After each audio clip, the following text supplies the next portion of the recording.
Hello, hello. Aujourd'hui, un coaching très spécifique et vous allez comprendre pourquoi. Nous sommes dans la parasha de Pikoudé. C'est encore une section hebdomadaire qui parle de l'édification du tabernacle. Et là, on va s'attacher à quelque chose de particulier. On va essayer de dénombrer, de décompter ce qui va être donné de la part de chacun des membres de la communauté.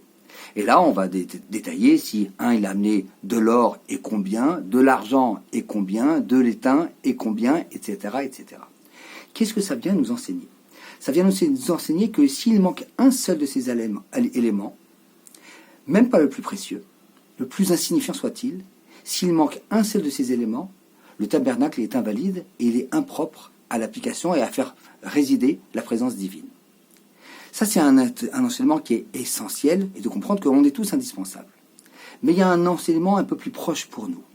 C'est que chacun va lui-même apporter ce qu'il pense être le plus apte à faire le travail, en fonction de ses compétences, de ses passions, de ses talents. Vous connaissez ma litanie, à combien on a besoin d'aller chercher en soi et d'aller vraiment chercher en soi, pas simplement aller trouver, mais aller chercher en soi quels sont nos trésors, nos pépites intérieures.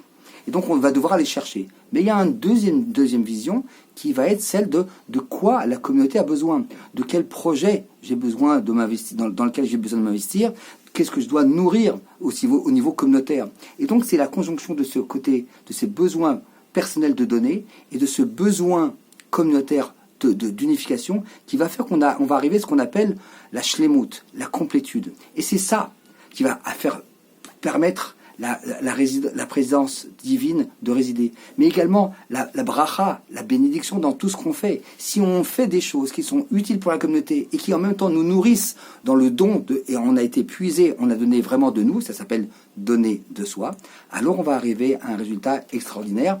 Donc je vous invite à la table de Shabbat ou dans d'autres occasions, ou bien vous introspecter, à savoir qu'est-ce que je pourrais donner à la communauté ou à la famille, mais également à inviter les gens qui sont autour de vous, que ce soit vos enfants, vos parents, vos conjoints, leur demander est-ce que tu as réfléchi, sans vouloir être intrusif à leur égard, mais leur dire est-ce que tu as déjà réfléchi à en quoi tu pourrais donner le mieux pour nous tous et pour toi, parce que bien évidemment c'est une vision circulaire. Alors je ne vous dis pas Shabbat Shalom à tous, je vous dis Shabbat Shalom à chacun. Shabbat Shalom.